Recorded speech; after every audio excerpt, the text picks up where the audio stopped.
Goedemiddag, dames en heren, beste vrienden en de medestrijders voor vrijheid.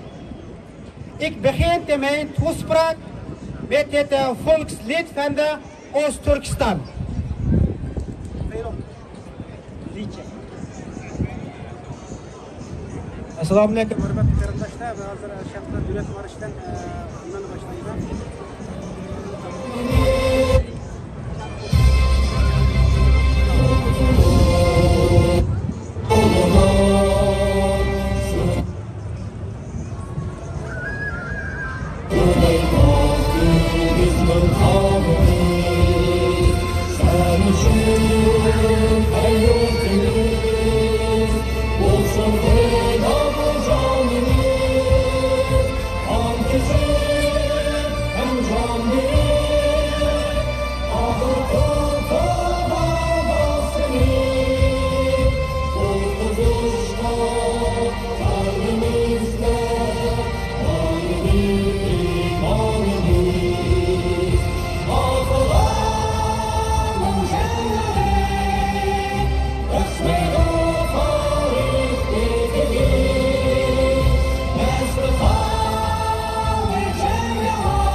Goedemiddag, dames en heren, beste vrienden en de medestrijders voor vrijheid.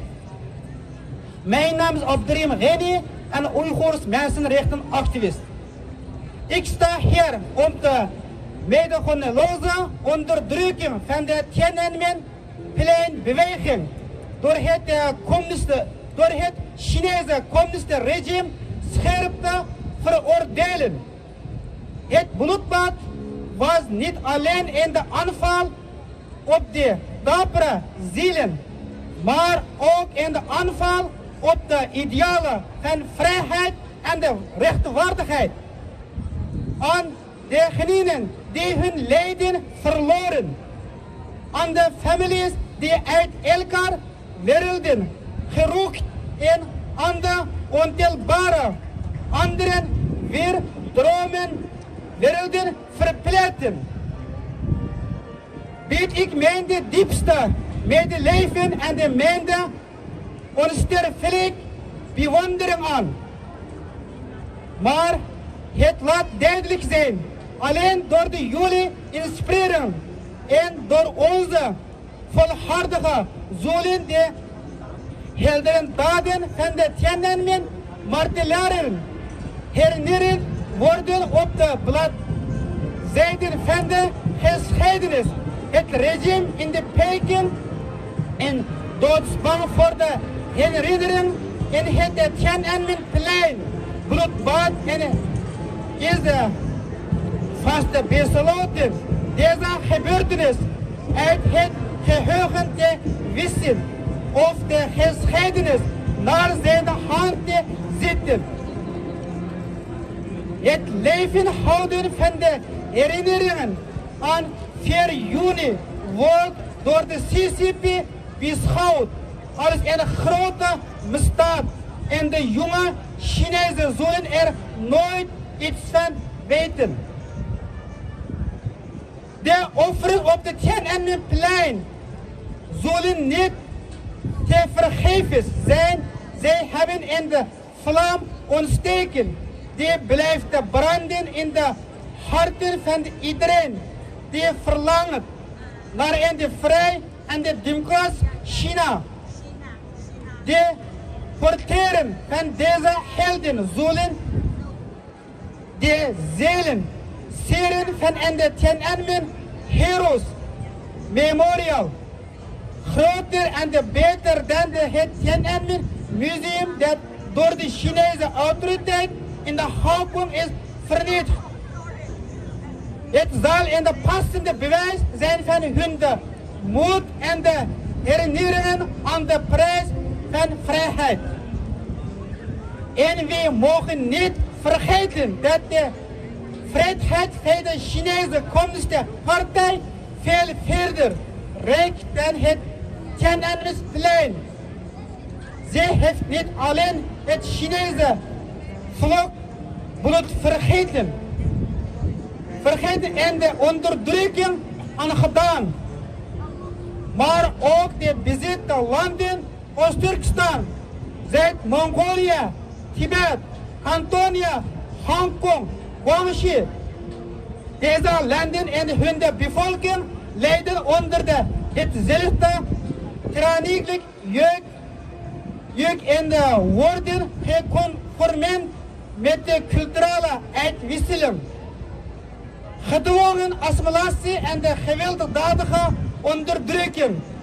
Ik veroordeel deze vrijheden ten zeerste en ben solidarisch met iedereen die zich verzet tegen de tyrannieke onderdrukking van dit regime. Als Oeigoerse activist draag ik en de persoonlijk last met mij mee. Ik heb het contact verloren met 19 leden van mijn eigen familie. Slachtoffers van de voortdurende genocide van het Chinese communistische regime in Oost-Turkestan.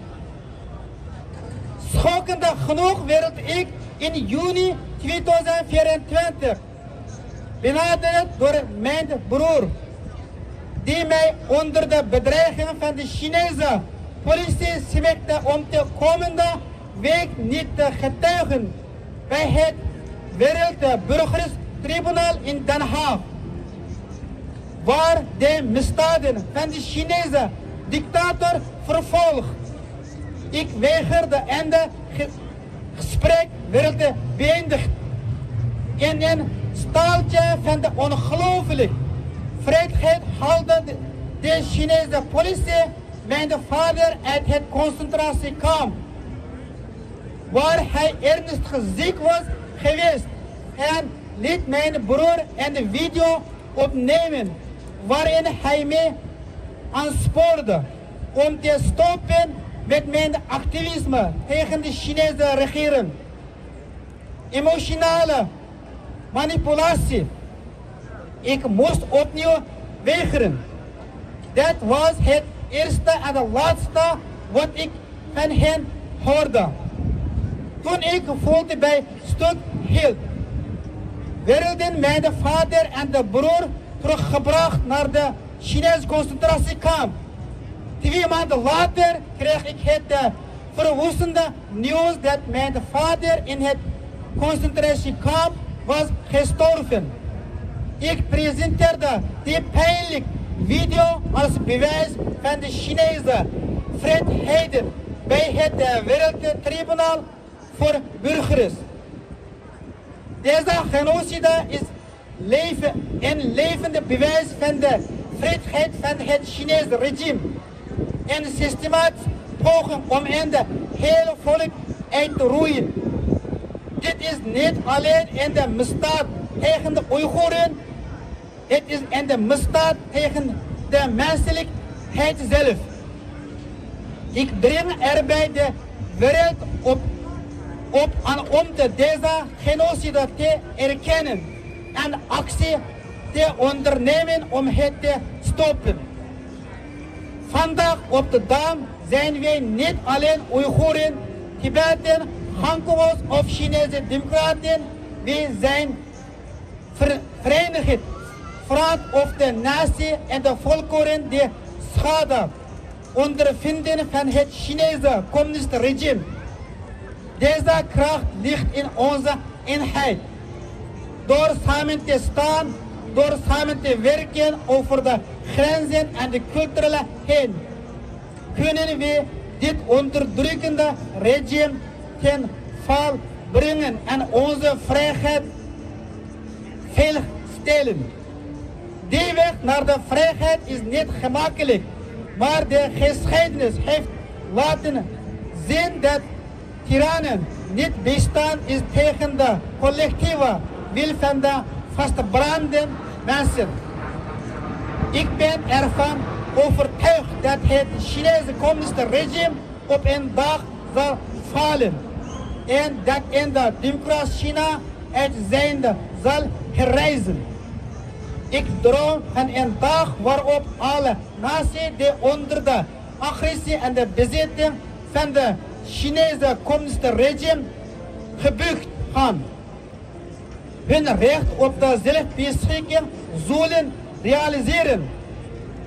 Onafhankelijkheid zullen worden, in de vrijheid zullen leven. En door wat ik voor mij zie, omvat dat ook het lang leidende volk van China zelf.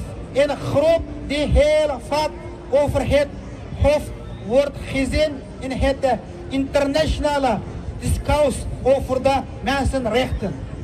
Maar waar de gebeurtenis op het Tiananmen 4 juni 1989 overvoldigde bewijs leveren van het kwaad dat de Chinese Communistische Partij in staat is toe te brengen aan haar eigen volk. De vlam van de vrijheid zal zichzelf niet stand houden. Laten we vastberaden vechten voor de dag.